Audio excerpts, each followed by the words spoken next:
Short सेंटेन्सद्वारे आपण आपल्या मुलांना इंग्लिश बोलायला शिकवू शकतो.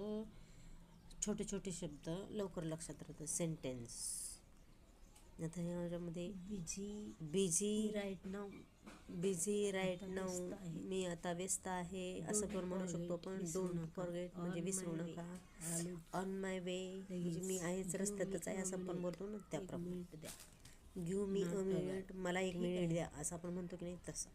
नॉट बॅड, खूप छान, एवढं पण वाईट नाही आहे, ठीक आहे. दॅट्स कूल, दॅट्स कूल, खूप छान.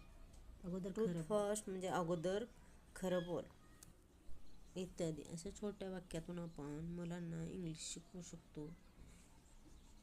मोठमोठे वाक्य सुरुवातीला येत नाहीत, त्याच्यामुळं आपण असे अनेक शब्द छोटे छोटे वाक्य वापरून त्यांना इंग्लिश शिकवू शकतो. आता व्यस्त आहे, डोंट फॉरगेट विसरू नका.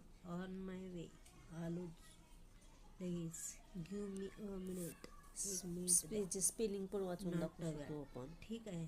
आणि ते लक्षात राहतात मुलांच्या. खेळायला लागले तर पण ते बोलत राहतात. तसे छोटे शब्द प्रसंगानुसार मुलांना शिकवायचे. अगोदर खरं बोल.